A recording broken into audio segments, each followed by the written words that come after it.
नाज़रीन खैर मकदम है आपका फोर्थ व्यू में। मैं हूँ वाहिद नसीम और आज हम बात करेंगे यूएस चाइना टेंशन पर। यूएस चाइना टेंशन पर को आज तमाम दुनिया में डिस्कस भी किया जा रहा है। कुछ इदारे हैं जो बढ़ चढ़कर बता रहे हैं, कुछ इदारे हैं जो कोशिश कर रहे हैं कि कुछ पशे पर्दा की बात की जाए, कुछ सरे पर्दा की बात की जाए।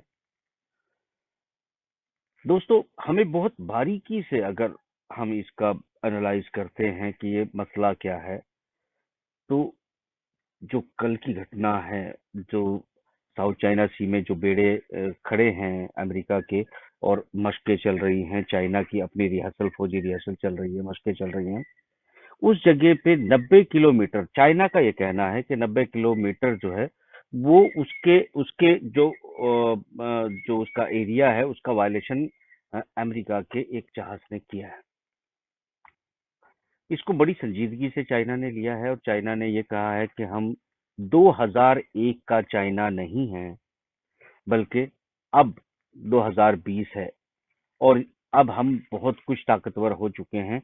आप ऐसी गलती ना करें, ऐसी जो कि आप कर रहे हैं। अगर आप करते हैं तो जहां पर इस वक्त साउथ चाइना सी में अमेरिका की बेड़े हैं, जो 17 तारीख से अमेरिका भी यहाँ पर जो है मशकें करेगा, रिहर्सल करेगा। ये जो अमेरिका रिहर्सल करने जा रहा है उसको लेकर चाइना जो है वो चेतावनी दे रहा है कि अगर जो हरकतें आप की है, अगर इस हरकत को दोहराते हैं तो हम अपने जहाजों को जहां तुम्हारी मशक चल रही होगी वहां भेज सकते हैं। हम इसका कोई माकूल जवाब दे सकते हैं, हम कोई छोटी झड़प कर सकते हैं। आज हमारे हथियारों को कम ना आंका जाए तो चाइना एक तरह से कोशिश कर रहा है कि बात जो है वो लड़ाई तक न पहुंचे, बात कहीं कहीं ना कहीं रुक जाए आगे और बातचीत पर मामला जो है वो समाप्त हो जाए। मगर क्या ये संभव है कि ये सिर्फ जो अमेरिका साउथ चाइना सी तक पहुंचा है और क्वाड कोर अपनी जगह पर एक्टिव है, भारत के साथ सरहदों पर तनाव बरकरार है। हालांकि खबरें जो है वो दोनों तरफ से आ रही हैं कि कुछ भारत जो है वो पीछे हटा है तो कुछ चाइना पीछे हटा है। तो क्या ये सब पीछे हट जाएंगे और ये तनाव समाप्त हो जाएगा, फिर से रिलेशन बहाल हो जाएंगे? ऐसा कुछ आपको लग रहा है? मतलब मैं अपने एनालाइजेशन में अगर देखता हूँ तो मुझे कहीं से ऐसा नहीं लग रहा है कि ये तनाव खत्म होने जा रहा है। उसकी वजह बहुत साफ ये है कि अगर आप अमेरिकन रणनीति देखते हैं तो अमेरिकन रणनीति बहुत पहले से इस पर काम कर रही थी, जिसमें उन्हें चाइना को ट्रेड वार में रोकना था। ट्रेड वार में रोकने के बाद इस खित्ते पर अपनी जो हुकूमत है, अपनी जो कारोबारी हुकूमत है, उसको कायम रखना था। ये बातें हम बहुत बार कर चुके हैं। इसके अलावा अब अगर हम ये देखते हैं तो क्यों आखिर अमेरिका जो है वो जिद पर अड़ा है कि अब वो यहाँ पर ताइवान को नए किस्म के उन्नत हथियार देगा। साउथ अफ्रीका के साथ उसके संबंध हैं ही, मशकें चलती रही है, जो नॉर्थ कोरिया के साथ भी तनाव आप देख रहे थे।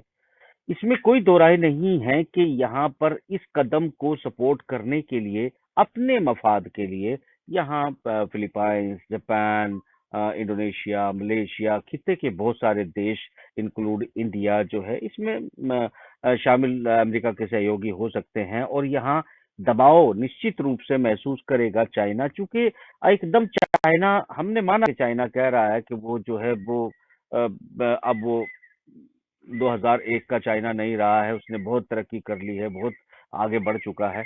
यहाँ ये भी हमें देखना पड़ेगा कि एक पक्ष ये है कि एक अचानक इस खित्ते के तमाम लोग जो इस ओशन में जो हैं मौजूद हैं, वो तमाम अमेरिका को सपोर्ट करेंगे, अपने अड्डे जो हैं इस्तेमाल करने के लिए दे सकते हैं। मेरे ख्याल से असल मकसद भी अमेरिका का यही होगा कि इन तमाम देशों में उनके फिर से जो है एक मजबूत आधार बने, अड्डे बने और चीन के सामने एक टकराव, एक तनाव खड़ा रह सके। क्योंकि चीन अमेरिका को नस्तो नाबूद कर देगा, इस समंदर में पूरे उसके बेड़ों को डबो देगा और हरा के भगा देगा। ऐसी कोई सिचुएशन हो तो माफ करना, जो भाई पाकिस्तानी टेलीविजन देखते होंगे वो इस तरह की बातें भी शायद उनके गलत फहमियां आ जाती होंगी दिमाग में, कि वो जो है वो चाइना इतनी ताकतवर हो सकती है क्योंकि वो एक नया शोषा जो मैग्नेटिक जो वेपन का है, मैग्नेटिक वेपन के जरिए जो वो जहाज जाम कर देंगे और पूरे बेड़े जाम कर देंगे, रडार जाम कर देंगे। अमेरिका के पास भी वो पहले से मौजूद है। इसमें रशिया के पास भी वो पहले से मौजूद है। इसमें चाइना ने कितनी तरक्की कर ली, एक बात तो यहाँ जरूर वाजे करना पड़ेगी कि चाइना के पास और किस किस्म के हथियार हो सकते हैं, इससे इनकार नहीं किया जा सकता। एक संभावना हो सकती है, क्योंकि चाइना एग्रेसिव होकर लड़ने गया हो साउथ चाइना सी में, ऐसा भी नहीं है, मगर चाइना को यहाँ से पीछे हटाने की कवायद लगातार पिछले 6-7 सालों से लगातार चल रही है, जब से अपने उसने द्वीप बनाए आर्टिफिशियल जो है बनाकर। यहाँ ये भी समझना जरूरी है नाजरीन, हालांकि आप जानते हैं मगर फिर भी मैं इसको दोहरा रहा हूँ कि यहाँ एक हालात ये भी है इस तमाम इलाके में, गैस है, तेल है, और स्ट्रेटेजिकली जो है ट्रांसपोर्टेशन के लिए ये खित्ता जो बहुत अहमियत रखता है, और ये एक बहुत बड़ा बाजार है, बहुत सारे देश इस इलाके में टच करते हैं। तो अगर चाइना का इस पूरे रीजन पे, खित्ता पे, यहाँ अमेरिका तस्लीम कर लेता है कि चलो भाई हम बैकआउट कर जाते हैं, तो इसका मतलब साफ होगा कि जो एक प्लान के तहत ओबीआर और बेल्ट एंड रोड और अपना जो इन्वेस्टमेंट प्लान लेके वो तमाम देशों में चाइना बढ़ रहा है, यहाँ पर वो आगे बड़ी तेजी से बेरोक टोक और एक मानसिक प्रेशर के साथ, यानी फौजी प्रेशर के साथ भी तमाम इन खित्तों पर कब्जा बढ़ाना शुरू कर देगा। ये यहाँ पर अमेरिका का मौजूद होना, अमेरिका का सपोर्ट लेना इन तमाम देशों को फिलहाल तो ऐसा लग रहा है कि इनको इनके फायदे में है, इस इलाके के तमाम देशों के, और अमेरिका का सहयोग जो है जरूर किया जाएगा। वो ये अमेरिका के साथ मैं बात कर रहा हूँ। दूसरा, भारत के साथ अलग से तनाव चल रहे हैं, जिसमें नेपाल और पाकिस्तान और श्रीलंका के साथ डिस्प्यूट्स हैं। ये सब जो है कि हम ये माने कि चलो ये सब देश अमेरिका के साथ आ गए हैं तो भारत के साथ भी आ जाएंगे, ऐसी मैं कोई बात नहीं कह रहा हूँ। ये अमेरिकन स्ट्रेटेजी जरूर जो है, उसकी एक बात आपको गौर से देखनी पड़ेगी कि अमेरिका ने उकसावे की कार्रवाई करते हुए 90 किलोमीटर तक, जहां उसको वो रेड लाइन मानता था चाइना, उसके अंदर इसका फाइटर विमान जाता है, फाइटर विमान जाके लौट आता है। यहाँ सिर्फ वार्निंग जारी की जाती है और अटैक नहीं किया जाता है। तो इसका मतलब ये है कि चाइना अभी कोशिश कर रहा है कि किसी तरह इस तनाव से बचा जाए, और वो इसका जवाब जो 17 से इस इलाके में रिहर्सल करने वाला है अमेरिका, उसमें एक धमकी के तौर पर देने की कोशिश कर रहा है। यहाँ लद्दाख के अंदर जो कुछ जो है आपको, क्योंकि ये मेरी नॉलेज में नहीं है कि कोई रिटन ट्रीटी हुई है, ये सिर्फ जो है एक रिलैक्स आप इसको मान सकते हैं, क्योंकि यहाँ एक लंबे समय तक भारत की फौजें जहां पर हैं, डिप्लॉयमेंट हैं, वहां पर वो बना रहेगा। चाइना ने जितना वहां इंफ्रास्ट्रक्चर बना लिया है, डिप्लॉयमेंट है, वो बना रहेगा। यानी कि ये फौजें जो आमने सामने खड़ी रहेंगी, तो मैं ये मानता हूं कि यहाँ पर चाइना अपनी स्ट्रैटेजी में सक्सेस है, क्योंकि हम अगर साउथ चाइना सी के उस प्रेशर को, जो आपको अब नया देखने को मिला है कि अमेरिका ने जहां चाइना मना करता है, जिसको अपना रीजन बताकर रेड लाइन की बताता है, उसको पार करता है, तो ये उकसावा बढ़ेगा। सीधी बात है।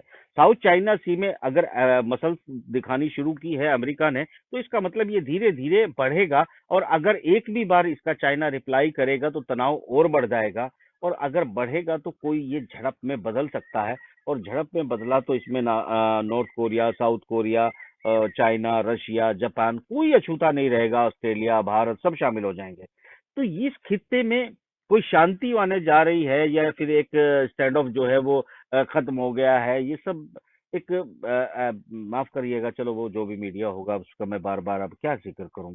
मेरी पास जो मेरा एनालाइजेशन कहता है, मैं उसको आपको बताने की कोशिश कर रहा हूं। आप जानते हैं कि मैं इस तनाव के बारे में पिछले 5 साल से हरफ बहरफ लिखते आया था, और जो जहाज, जो बेड़े यहाँ पहुंचे हैं, इन बेड़ों के नाम मैं 3 साल पहले ही बता चुका था कि ये पहुंचेंगे। एक बात अब यहाँ पर दोस्तों जो है हमको और समझनी पड़ेगी, हमको समझना चाहिए कि हमने एक पक्ष बताया कि साउथ चाइना सी में किस तरह के लोग जो है एक दूसरे के साथ आ सकते हैं, क्या मफाद किसके हो सकते हैं। इसके अलावा अगर हम थोड़ा सा एक नजर और डाल लेते हैं, इसका एक एंगल और भी बनता है। इसका एंगल ये है कि अगर हमने अभी जो तारीफें की हैं तमाम आसियान के देशों के साथ अमेरिकन स्ट्रैटेजी की, तो थोड़ा सा हमें ये भी देखना पड़ेगा कि यही बेड़े, यही हथियार, यही वेपन अभी सब के सब स्ट्रैटेजिकली अपॉइंट थे, तैनात थे, डिप्लॉय थे ये अ, अ, जो खाड़ी के देश हैं उनके बीच में। तो यहाँ युद्ध चल रहा था बाकायदा, एक आईएसआईएस को रोकने के नाम पर यहाँ लाए गए, फिर यहाँ पर आईएसआईएस इराक, सीरिया इन देशों पर कब्जा करते चला गया और फिर लीबिया में घुस गया और लगातार बढ़ रहा था। दुनिया के बहुत सारे देशों को अपने नक्शे में दिखाना शुरू कर दिया था। अचानक चाइना के कुछ फौजी एक अलग स्ट्रैटेजी को लेकर पहुंचते हैं और दूसरा यहाँ पर जो है रशिया पहुंच जाता है अपने एयरक्राफ्ट कैरियर लेके, अपने बेड़े लेके, अपनी तोप खाने लेके और अपने फाइटर्स विमान लेके और S-400 लेकर। तो हमने वो नतीजा देखा कि आपने देखा होगा कि यहाँ पर नाटो, अमेरिका और पश्चिमी जगत की तमाम चाहतें बशर अल असद को नहीं हटा सकी। अलबत्ता आईएसआईएस को धीरे धीरे करके खत्म कर दिया गया और यहाँ से बैकआउट करना पड़ा अमेरिका को। अभी थोड़ा बहुत बना हुआ है तो वो फेस सेविंग है, इससे ज्यादा कुछ नहीं है। तो मगर यहाँ ये देखना पड़ेगा कि जो आज बेड़े रशिया और चाइना की हदों में पहुंचे हैं, इनको रोकने की कोशिश की गई थी खाड़ी के देशों में, जो काफी हद तक चाइना और रशिया की स्ट्रैटेजी जो है वो कामयाब रही थी। अब यही वेपन जो है साउथ चाइना सी में पहुंच गए हैं। अलबत्ता इस इलाके में पहले से एक एडवांटेज अमेरिका को है, चूंकि जापान में उसके बहुत सारे फौजी पहले से ही तैनात हैं। इस खित्ते में साउथ कोरिया के साथ में काफी तैनात हैं और आपके फिलीपाइंस के साथ में तैनात हैं। तो यहाँ एक पहले से तैनाती का एक एडवांटेज है, मगर वहां भी पहले से तैनाती थी।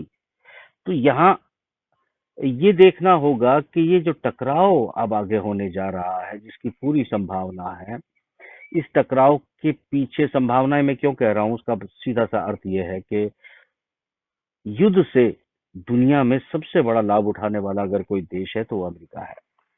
अगर अमेरिका युद्ध से युद्ध ना करे तो शायद उसकी अर्थव्यवस्था पर गहरा असर पड़ता है। वो चाहे फिर वियतनाम में जाए, फिर वो अफगानिस्तान आए, इराक में जाए, कहीं भी कहीं ना कहीं अपने आप को जो है वो वार में शामिल रखता है और उसके आसपास के जो देश है उनके साथ फिर उस वार के बहाने और उनके अड़ोसी पड़ोसियों से जो उनके तनाव हैं उनके बहाने उनको हथियार बेचता है, मोटी रकम कमाता है और अपनी फौजों की तैनाती के पैसे इन्हीं देशों से वसूलता है।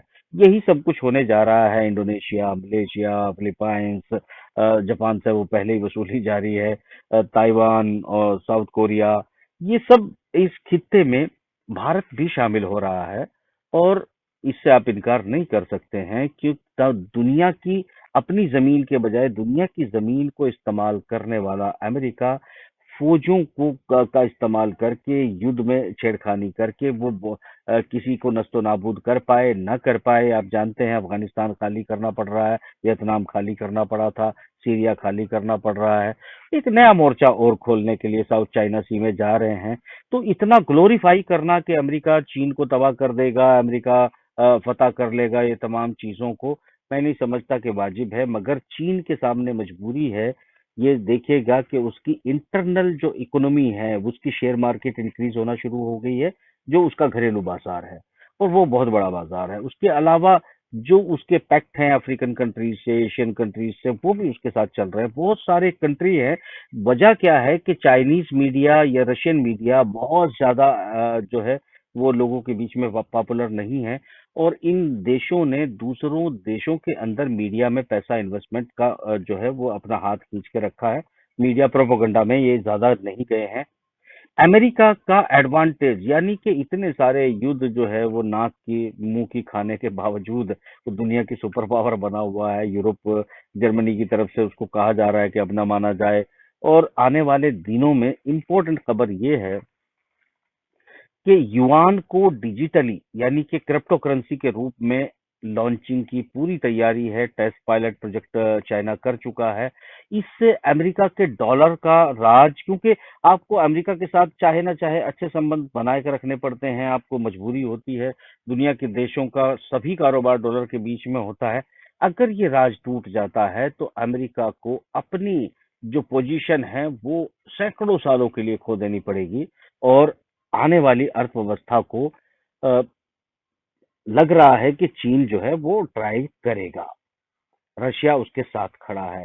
देखिए, जियो पॉलिटिक्स है, कभी भी कोई किसी की डेथ हो सकती है, कोई राष्ट्रपति या प्रधानमंत्री बदला जा सकता है। ऐसे हालात में जब सीटें बदलती हैं तो थोरियां बदल जाती हैं, प्लान्स बदल जाते हैं, उनकी जो ड्यूरेशन ऑफ द इम्प्लीमेंट है वो बदल जाती है।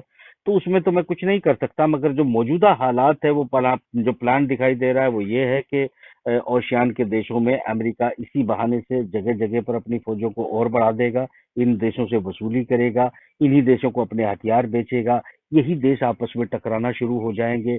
इनके डिस्प्यूट्स यहाँ आने से सुलझेंगे नहीं। अमेरिका के एंट्री का मतलब है कि इन तमाम देशों के बीच नए डिस्प्यूट क्रिएट हो जाएंगे और दुनिया फिर एक बड़ी वार की तरफ या आपसी वार की तरफ बढ़ जाएगी। और इन हथियारों का इस्तेमाल करते हुए अमेरिकन पॉलिसी को जो है वो एग्जीक्यूट करना उनकी मजबूरी होगा, और मजबूरी के तहत अमेरिका को वो दान दक्षिणा देंगे। ये एक उनका जो पेंटागन का प्लान है, जो उनका प्लान है, ये आपको बता रहा हूँ। रशिया और चाइना का प्लान ये है कि किसी भी तरीके से अब अमेरिका को धीरे धीरे आर्थिक स्थिति को उनकी डिस्ट्रॉय करिए, उनकी जो करेंसी का एक राज है उसको खत्म करिए। प्रोडक्टिविटी चीन के पास इतनी ज्यादा है कि वो तमाम दुनिया में लो कॉस्ट अभी नहीं लंबे समय तक सप्लाई कर सकता है, और उसके पास डॉलर बहुत है। अगर वो एकदम डॉलर निकाल दे तो अमेरिका का दिवालिया वैसे ही हो सकता है। तो यहाँ एक बात आप समझिएगा, वो स्ट्रेटेजिक डिप्लॉयमेंट कर रहा है ताकि आने वाले दिनों में करेंसी को लेके, डॉलर के रिप्लेसमेंट को लेकर, उसकी रिटर्न और उसकी एवज जो माल वसूल लोगों को करना है उसको लेकर भी अमेरिका पर दबाव बढ़ेगा, उसके जो बैंकिंग सिस्टम है उस पर दबाव बढ़ेगा। ये लॉन्ग टर्म में, ये मैं बहुत लंबी बातें कर रहा हूँ। अलबत्ता रोजाना हम इस वॉर के तनाव के अगले पड़ाव की बात करते रहेंगे। फिलहाल ये था कि चीन की तय की गई, जो उसे वो मानता है 90 किलोमीटर जो है उसकी फजा में उसकी सरहद में पहुंचा है अमेरिका का फाइटर, और इस पर ऐतराज किया है। और 17 से होने वाले अगले अमेरिकी रिहर्सल में चीन की तरफ से कोई इस तरह का एग्रेशन नजर आ सकता है, और यहाँ एक चिंगारी कभी भी शोला बन सकती है। तो मैं ये देख रहा हूं कि देखिए, एक बात मैं और माफ करना बताता चलूं आपको कि जिस तरह ये देशों में जब ये एंट्री करते हैं किसी देश के अंदर, तो वहां होता क्या है, इसका इतिहास याद रखिएगा कि इनको बड़े शौक से लोग बुला के लाते हैं, अपनी मदद करने की बात करते हैं, अपने साथ खड़े करके बड़ी अपने आप को सुपर पावर समझना शुरू हो जाते हैं, और उसके बाद ये उन्हीं देशों के नक्शों को मिटा देते हैं। आज आप इराक में देखिएगा, डिस्ट्रॉय कर दिया, सब खत्म हो गया, बिल्डिंगें खत्म, बाजार खत्म, मस्जिदें खत्म, वो ऐतिहासिक जो प्लेस थे वो खंडर बन गए हैं। सीरिया का वही हाल है, लीबिया का वही हाल हो रहा है। तो ये जहां जाते हैं तबाही मचाते हैं, और लोग इन्हें शौक से बुला के लाते हैं लोग, और ये लोगों को एक टूल बनाते हैं जो आगे भी बन रहे हैं, बनते रहेंगे। स्थितियां, ये अलग बात है कि पावर सेंटर्स बदलते रहेंगे, चीजें बदलती रहेंगी। इंसान जब से धरती पे आया है, ये पहले कबीलों को लेकर, कबीलों के इलाकों को लेकर लड़ता रहा है, फिर राज्यों को लेकर, देशों को लेकर लड़ता रहा है। लड़ाई कभी खत्म नहीं हुई है दुनिया में, न कभी खत्म होगी। ये लड़ाइयां चलती रहेंगी। इंसान की फितरत है, जो थोड़ा सा उभर जाता है वो दूसरे को खत्म करने के लिए निकल पड़ता है। मानवता की नाम बातें हम करते हैं, इंसानियत को खुशगवार बनाने की बात हम करते हैं, मगर ये सच्चाई नहीं है। सच्चाई ये है कि जिसकी कम्युनिटी थोड़ी पावरफुल होती है, वो दूसरी कम्युनिटी, दूसरा देश, दूसरे कबीले पर जाकर हमला बोल देता है और उनको खत्म करना चाहता है। दरअसल दूसरे जानवर जिस तरह इलाकों को लेकर जंगल में लड़ते हैं, ठीक उसी तरह इंसान भी उन जानवरों जैसा व्यवहार करते हुए दुनिया में लगातार लड़ रहा है, लड़ता रहेगा। चंद लोग इनको लड़ाते रहे हैं और लड़ाते रहेंगे। तो ये जो सिचुएशंस है, आप इसका ख्याल रखें, इसका ध्यान रखें, और आगे बढ़ते रहें। ना आप कुछ कर सकते हैं, ना मैं कुछ कर सकता हूँ, मगर इतना हम कर सकते हैं कि इस वॉर की संभावनाओं की, और जब वॉर चल रहा हो तो उसकी सिचुएशंस की एग्जैक्ट इंफॉर्मेशन देने के लिए मैं आपके साथ बना रहूंगा, आप मेरे साथ बने रहें। फिलहाल इस प्रोग्राम को यहीं खत्म करते हैं। इंशाल्लाह अगले प्रोग्राम में आपसे फिर मुलाकात होती है। खुदा हाफिज।